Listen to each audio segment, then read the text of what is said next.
mga liwanag at dilim. Sa kapanahunan ng kadiliman, marahil ay marami nagdurusa. Marami nagtatahimik, ngunit napapahamak. Oo, naninirahan takot at naghihinagpis. Hihintayin ko ang araw na itong lahat ay lilipas, malayo sa kabiguan at pang-aapi. Kaya kayong mga kalabang ko, mga dayuhan, huwag niyo ako salingin. No limit ang ngiri.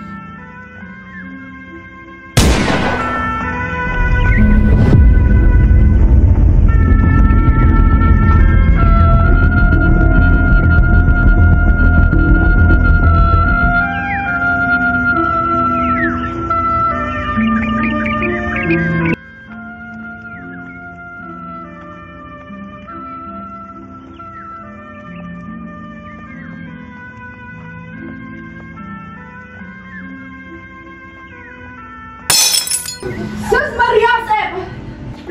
Maghintay lang kayo mga bulagsak! Baka na kayong handaan ito? Ano sa tingin nyo? Naturalmente, si Don Tiago ay napakayaman. Hindi na niya alalahanin na gumasta ng labis.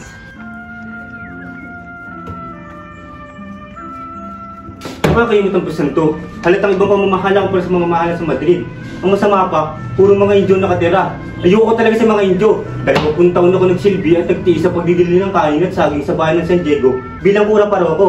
Ngunit nang umalis ako, ilang matanda lamang at hermanos terceros ang nagatid sa akin. Mga walang utang na loob. Magdahan-dahan kayo, Padre Damaso. Pagkat nasa ilalim tayo ng bubong ng mga Indyo. Tama siya, Reverensya. Baka magdamdam si Kapitan Tiago. Huwag kayong mag-alala. Matagal nang hindi tinuturing ni Kapitan Tiago sarili niya bilang Indyo. Malayong-malayo na siya sa mga taong walang utang na loob. Siguro naman hindi kasing sama nang nangyari sa inyo ang nangyari sa amin. Naku, sigurado ako nagsayang ka lang ng pera sa pagpunta rito.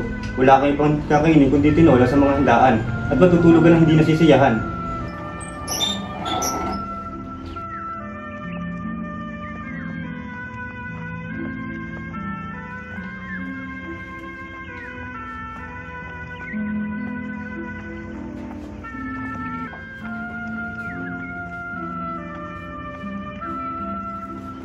Mga Ginoo, ikinagagalak kong ipakilala sa inyo ang anak ng aking nasirang kaibigang si Don Rafael. Sino kaya ang kasamang bisita ni Don Santiago? Siya ay si Juan Crisostomo Ibarra. Galing siya ng Europa. Sinundo ko siya mula sa kanyang paglalakbay. Kinalulugod ko po kayong lahat ng magalala.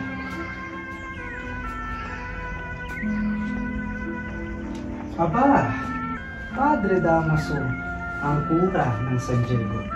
Ikinagagala ko pong muling makilala ang dating kaibigan ng aking ama. Wari pero, ngunit, wari ko ay nagkakamali. Patawad ko, Reverensya. Hindi ka nagkakamali, Iho. Ako nga si Padre Damaso. Ngunit hindi ko naging matalik na kaibigan ng iyong ama. Kung gayon, ikaw pala ang anak ng nasirang si Don Rafael Ibarra. Naway, ang kasiyahang na pagkait sa iyong ama ay mapasaya. Grasas, Señor. Isang mabait na tao ang iyong ama. Nakilala ko at malimit kong kasama ang iyong ama. At masasabi ko na kagalang-galang at matapat na mamamayan ng Pilipinas. Maraming salamat po sapagkat pinawi ng mga papuri ninyo ang mga duda ko sa nangyari sa aking ama. Gayong ako, ang kanyang anak, ay wala nang ang kaaming ama.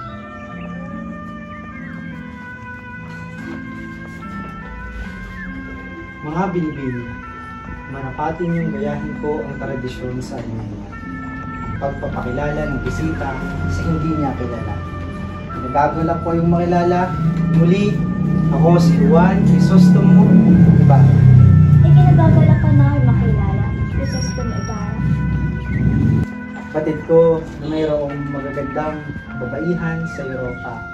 Ngunit walang makakatalo sa kagandahan ng mga kababaihan dito sa ating bansa. Sus, kasinungalingan. Marahil ay dala mo rin ang iyong tinuran mula sa ibang bansa. Magsiupo na kayo't kumain.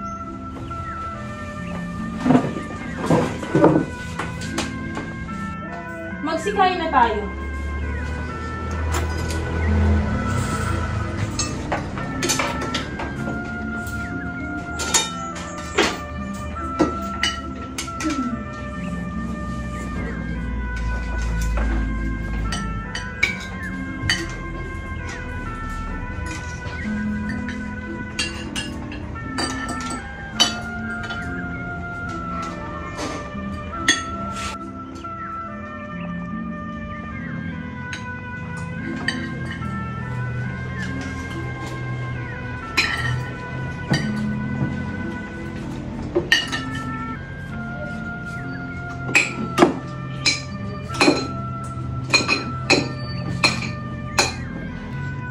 Sa iyong 7 taong nasa Europa, malamang ay nakalimutan mo na ang iyong bayan. Ginoo, sa totoo niyan ay parang ating bansa pa ang nakalimot sa akin. Ngunit ako ay hindi makakalimot sa ating bansa kahit. Totoo ba yan, hombre? Opo, Doña Victorina. Kahit malayo ako sa aking bansa, ay hindi akong makakalimot sa aking bansang sinilangan. Sa mga bansang napuntahan mo, ano para sa iyo ang pinakamaganda at tumatak sa iyong isipan? Patawad, Ginoo. Ngunit bukod sa inang Espanya ay wala na akong ibang inibig kundi ang ating bansa. Pagkatapos ko kasing mabasa at mapag-aralan, ang mga kultura at tradisyon sa bansang iyon ay tila nakakalimutan ko na rin ang mga alaala ko sa bansang iyon. Ganun, sa kang gulang nakakalito, bakit yung paling siya ng pera upang pumunta siya ibang pa kung wala ka rin naman nagustuhan? Ang iyong mga nalalaman at napag-aralan ay alam din ng kahit na sinong tanong mo sa ating bansa. Senyores, huwag kayong magtaka sa aming dating pura. Ganyan-ganyan din na kanyang pinapakita nung ako ay bata pa lamang at tila walang nagbabago sa kanya. Ngunit, nagpapasalamat pa rin ako sa kanya sapagkat nagugunit ako sa aming mga alaala na ang kanyang dating mga reverensya ay dumadalaw sa aming tahanan at nakakasalo pa ang aking ama. Naku, tawid tanggapin ninyo ang aking sinserong pamangkin. Senyores, Kapitan Tiago, kababalik ko lang mula sa Europa, kaya't ipagpaumanihin ninyo na kailangan ko ng lumisan. Sapagkat sa makalawa ay pupunta ako ng Santiago at magtotodos Los Santos na. Kailangan kong may katagpuin na importanteng tao roon. Hindi ka na ba talaga mapipigil ng umalis? Sana'y mahintay mo ang aking bulaklak na anak na si Maria Clara. Matagal ka na nga hinihintay. Patawarin mo ako, Kapitan, ngunit kailangan ko na talagang umalis sapagkat importante ang kakausapin ko sa lugar na iyon. Paglupain ka naman ng Diyos, Ibarra. Maraming salamat, Kapitan.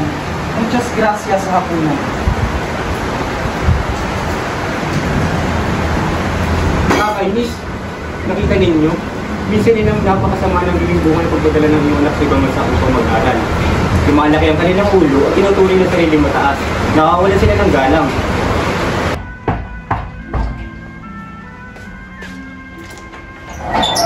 Magandang araw. Maaari ko po bang makita si Maria Clara?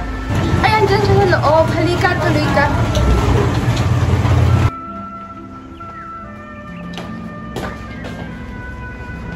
Magandang araw, Kapitan Tiago.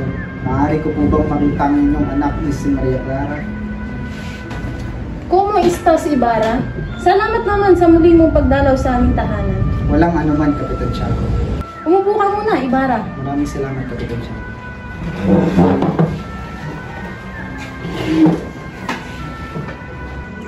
Clarita! Nais kang makausap ni Ibarra. Isabel, sunduin mo nga doon si Clarita.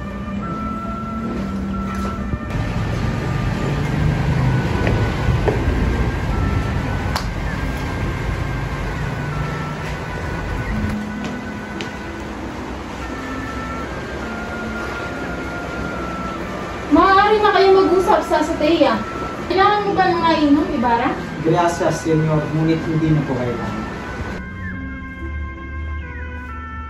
Alam mo, Maria Clara, napakaswerte ko kasi may pagkasundo tayo ng ating mga magulang. Sapagkat kung hindi, ay hindi na ako makakakilala ng babaeng katulad mo. Napakatangis sa iyong dila, Sosito. Siguro'y dahil yan ay napaibig mo ang maraming kababaihan sa bansang iyong napuntahan. Sus, Maria Clara, isa ng magandang obra ang aking sinisinta, kaya't bakit hahanap ka ako ng iba? Sinungaling. Hindi ako makapaniniwalang sinasara mo ang iyong mga mata pagdating sa ganda ng ibang bilag sa iyo. Maria Clara, ito lang masasabi ko sa iyo. Ang kagandahan ay nasa panlasa ng tao. Ito ay naroroon sa sumusuri ng kagandahan. Kaya mula sa aking puso, Maria Clara, ikaw ang aking mundo.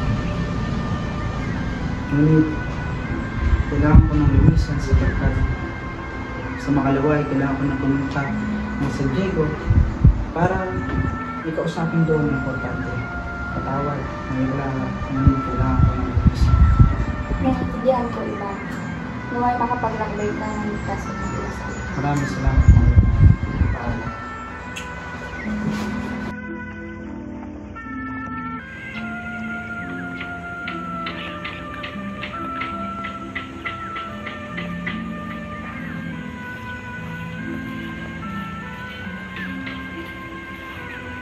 Alam po ba ninyo kung saan ang puntod ng aking ama?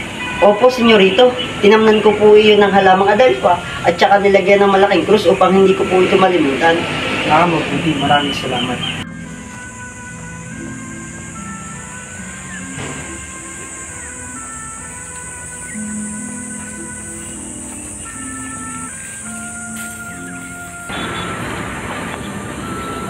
Akala ko ba alam niyo ang puntod ng aking ama? Dispensa, senyorito. Alam ko naman po talaga iyon. Hindi ko lamang po maintindihan kung bakit tayo nawawala.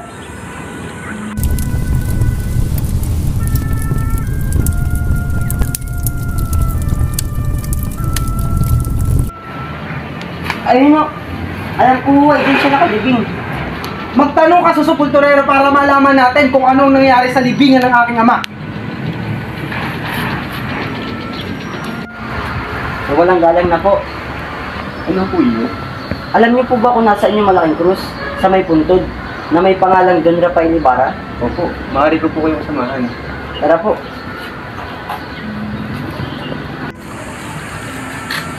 Don Ibarra na ito na po ang sepulturero. Anong nangyari sa libingan ng aking ama? Ah, yung puntod na may krus na may mga bulaklak, sinunog ko na po. Sinunog! Sinunog? Opo, pinasunog po sa akin ni Kurang Malaki. Kung kayo, bakit hinukay ang puntod ng aking ama at saan dinala ang kanyang bangkay? Lutos po ng Kurang Malaki nang kain na titilipat sa libingan ng mga lintik. Sinunod mo naman! Ha? Hindi po. Napakalakas po ng ulan at napakabigat po ng bangkay niya. Kaya hinulog ko po muna ito sa ilog. Patawad po, senyor. Tayo nang humayo. Ikaw ba ang gumawa ng ganong kalapastangan sa aking ama? Sumagot ka!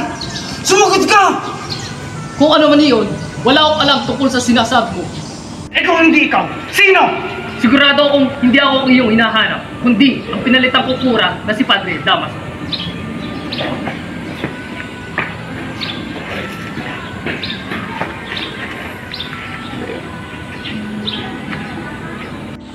Patawad po, Reverensya, para sa aking Senyor Ibarra.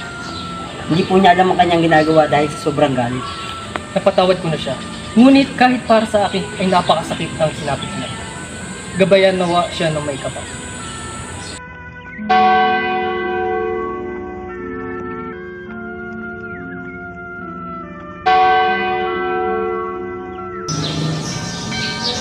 Crispin, kaya mo na mabuti ang tali. Magpahinga muna tayo, kaka. Kanina pa tayo nakatayo dito at nagpapatunog ng kampana. Naku, hindi pa pwede. Kapagalitan tayo sa Kristan Mayor. Doon nga pala, magkano nga pala sa sweldohin mo ngayong buwan? 2 reals na lamang, Crispin. Bayaran mo na kaya yung ginto na sinasabi nila na ninakaw ko sa simbahan. Sige na, para hindi na sila manggulo at makauwi na ako. Naku, Crispin. 2 multa na inabot ko sa Kristan Mayor. At sinasabi na ninakaw mo ay 2 pulsa ng ginto. 32 reals yun. Kumbagay, 32 kamay. Hindi sapat ang sweldo ko sa hinihingi nila. Natatakot kasi ako. Napakalupit kasi ng kura at ng sakristan mayor. Umuwi ka na lang, kaka, at sabihin mo sa inang na ayaw na nating magsakristan. Alam ko namang paniniwalaan ka na. Sabihin mo sa inang na may sakit ako kaya hindi ako makauwi. Naku, Crispin, huwag kang magsalita ng ganyan. Mga pasaway na bata, kahit kailan wala kang ginamanta sa simbahan. Ikaw, Basilio, magmumulta ka ng 2 reales dahil sa pangit tuturog ng kampana. At hindi ka rin uuwi ng alas 8, kundi alas 10 ka uuwi. Ngunit uhuli na ako ng mga gwardya. Wala akong pakialam, sasagot ka pa? At ikaw, Crispin, hindi ka uuwi nang hindi mo nilalabas yung 2 onsang gintong ninakaw mo.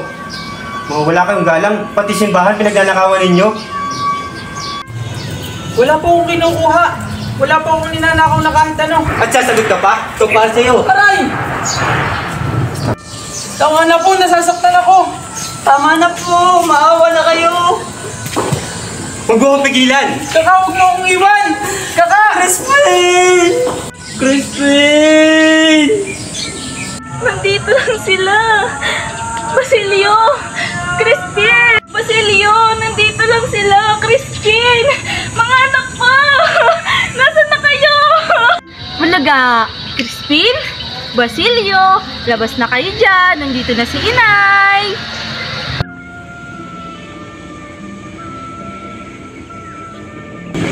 Basilio? Crispin? Mga anak ko! Nandito sila eh!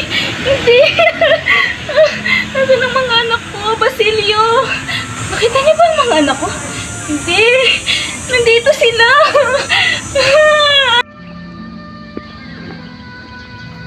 Crispin? Basilio, mga anak ko! Gabi na! Umuwi na kayo!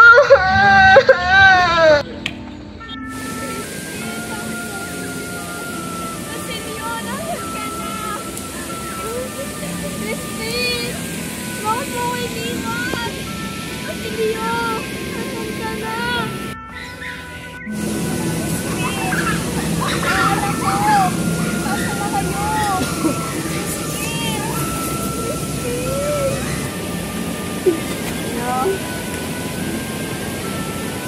Ikaw ba yan, Basilio? Oo nga! Anak ako! Basilio? Oo, ikaw nga ang anak ko! Basilio!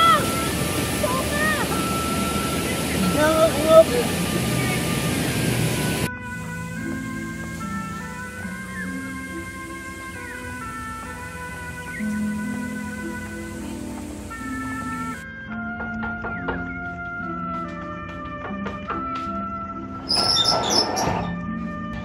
Magandang gabi po. Nandiyan po ba si Don Ibarra? Oo, andito siya. Sandali lang po. Senyor, may naghahanap po sa inyo sa labas. Sino siya? Hindi po siya nagpakilala, pero kilala mo daw siya. Sige, papasukin mo siya. Sige, maaari na kayong pumasok.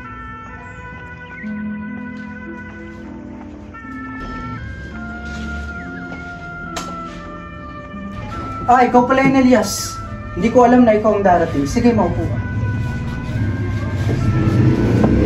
Elias, anong sadya mo dito? Patawad, senyor, pero kailangan niyo na talagang mag-ingat. Marami kayong lihim na kaaway. Hindi lang ikaw ang nagsabi sa akin. Marami ang nagsipagtago sa likod ng kanilang mahamong muka at mababait na katauhan. Isa na doon ang taong nakadilaw. Hindi ko lamang alam ang iba sa kanila. Kaya't upang hindi kayo mapahamak, kailangan ninyo laging maging handa at ipakita sa kanila na kayo nagpapabaya at nagtitiwala sa kanila.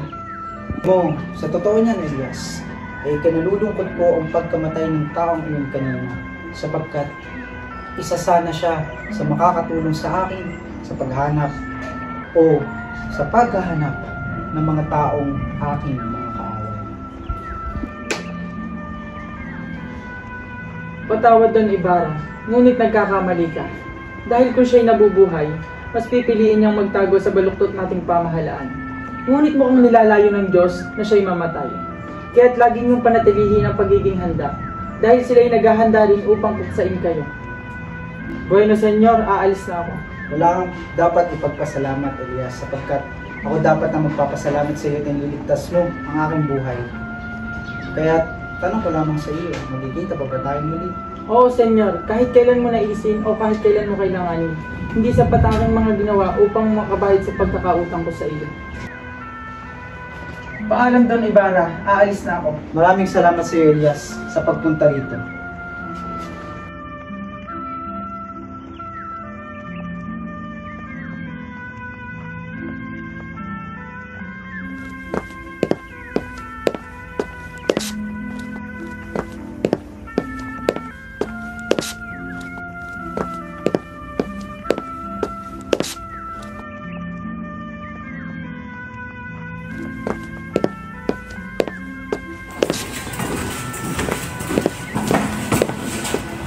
Ipinapakilala ko sa inyo si Don Alfonso Linares de Espadanya. Siya'y kamag-anak ni Padre Damaso at tanging kalihim ng lahat ng ministro. Naparito ang Kapitang Heller. Kasi nungalingan! Maniwala ka. Halina't mo.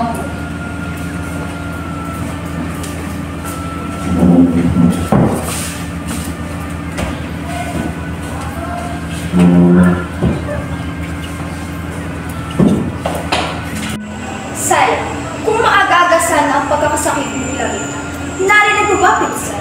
Hindi karaniwang tahanan ang mundo ito. Sinasabi ko sa inyo, Don Santiago, na ang aming pinsang ito ay kaibigan ng mga duke at ministro sa Madrid.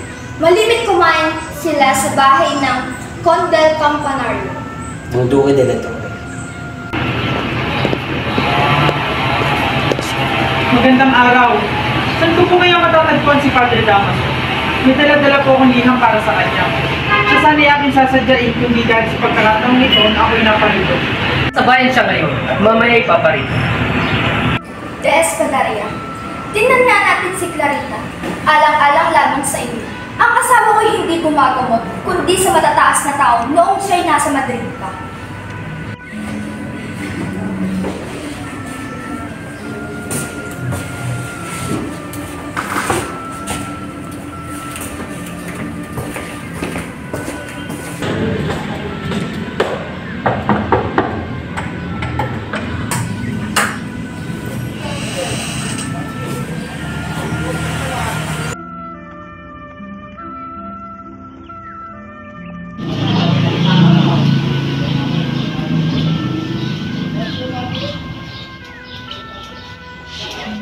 Ma, may sakit, ngunit mapapagaling.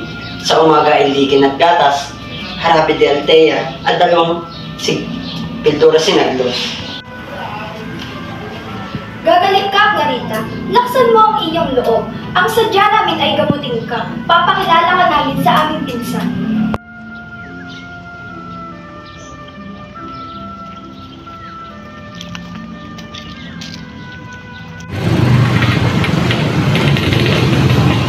Ang papangit ng mga bahay. Talagang isang inyo lamang ang maaari nila. At aba, mga wala pang paggalang. Hindi katakatakang puro pangungutya na lamang ang maririnig mo sa kanila. Ganyan ka makating. Naiingit ka ba? Esposa, huwag kang mag-asakit, nalilito ng mga tao. Huwag kang humarap kung ayaw mong tumilapon ng pustiso mo. Bakit? Kayo? Kaiingitan ko? Pinaiingitan ko nga pala pagiging mata ko. Ba? Doña Alpereza, walang nakakapasok sa aming alperes, kundi nasa pintuan lamang. Aba, Excelentissima, Senyora, hindi rin nakakapasok ang mga alperes dito, kundi ang mga pilakyot katulad ng inakasawa. At aba, ginagalit mo talaga ako. Pumarito ka rito at pagbibigyan kita.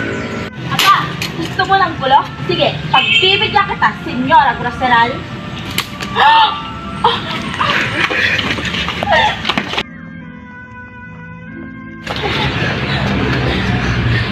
Gusto kayo sa konsolasyon? Anong gultahan mo ito? Biya ka!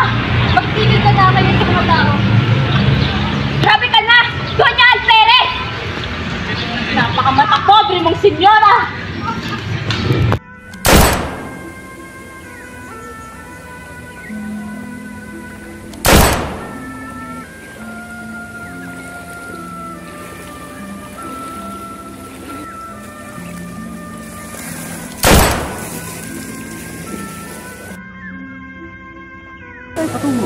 Nadaling ko kayo sa bahay ng isang kaibigan sa Mandaluyong at ihatid ko raw ng pera ng Mayor.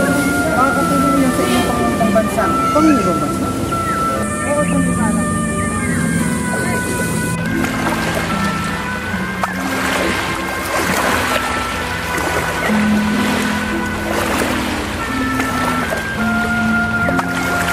Hindi makakapamuhay kayo ng tahimik at mapayapa. Marami kayong kaibigan sa Espanya at doon magkakaroon kayong mga kawan. Alam mo, Elias, dalawang beses mo na akong iniligtas.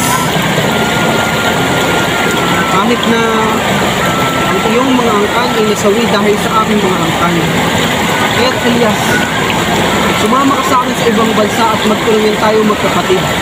At doon ay ibibigay ko ang lahat ng yaman na nawala sa inyo.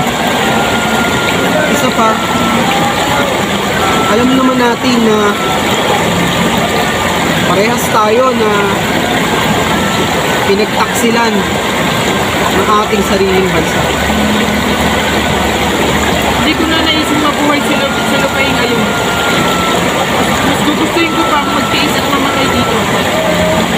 Ngunit, bakit kailangan kong mga ibang bansa? Ngunit Elias, bakit pinapaalis niyo ako? Dahil sa ibang bansa, ay pwede kayong magtagumpay. Dahil kung daranasin ninyo ang ibayong nila, ay baka itapunin ninyo ang sariling bayan. Elias, hindi ko kahit kailanman itatakwil ang ating bansa, sapagkat lagi ko iniisip ang kapakanan ng ating bansa. Hindi niyo ko naunawaan, Don Ibarra. Sapagkat di niyo pa nararanasan ang paghihirap. Ngunit isang araw, mararanasan niyo rin ang beton at pagtutubis. At naniniwala ako itatakwil niyo ang bayang ito. Humingi ako ng tulong sa inyo, ngunit silang inyong pinanigan. At ngayon, kayo na tinuturing nilang kaaway at tinutubis ngayon. Oo, Elias, sumasang-ayon ako sa sinasabi mo. Talagang may katwiran ang lahat ng mga sinabi mo. Sapagkat ako naman ay isang taong sumasang-ayon sa panahon. Hindi pa nila alam na ang ating bansa ay nabubulok na sa sakit at kailangan ng lunas. Ang ating bansa ay kumakaharap sa isang kanser na kailangan supuin at patayin. 300 na silang nagpakasasa at nagpasarap sa yaman ng ating bansa. Kaya't kailangan na natin lumaban. Kailangan natin tumayo sa ating mga sarili at isigaw ang ating mga karapatan. Don Ibarra! Ano yun? Nandiyan ang mga Guardia Civil. Ano natin gagawin? Hindi ka kayo at magtago.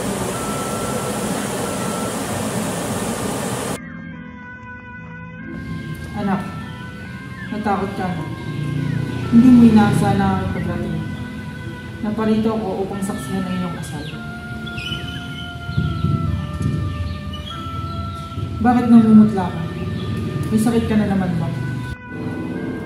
Wala ka na bang tiwala sa iyong ama? Sabihin mo sa akin ang nangyari sa iyo. Mahal ka ba ninyo ako? Mahal ka ba ninyo ako? Tulungan niyo ako ang aking ama para hindi matuloy ang aking kasal. Noong buhay pa si Ibarra, gusto ko lumaban, umasa at manali. Ibig ko mabuhay para marinig ang mga bagay patungkol sa kanya. Pero ngayon, patay na siya. Bakit ba ako mabubuhay at magtitiis? Hindi hamak na nakahihigit si Linares. Maaari ako magpakasal kayo naman nung nabubuhay pa si Crisostomo. Pero ngayon, patay na siya. Wala silang magtatawag sa akin na asawa. Kumpleto o kamatayan lamang ang aking pagpipilian. Anak ko, patawad. Hindi ko sinasadya ang kalungkutan mo ito. Nais ko lamang magkaroon ka ng mabuting kinabukasan at ng kaligayahan. Ito'y dahil mahal kita. Mahal mo pala ako. Huwag mo akong hayaang malungkot habang buhay. Patay na siya. Ibig ko na rin mamatay ang mag-iisang madre. Isang madre? Hindi mo lamang alam, anak ko, ang misteryong nakapugli sa pader ng kumbento. Matanda na ako, Maria. Hindi na kita kayang pangalagaan at ang kaligayahan mo. Ang kumbento o ang kamatayan? Diyos ko, Diyos ko! Pinarurusahan mo ako. Magmadre ka na lang. Pagpalain ka ng Diyos.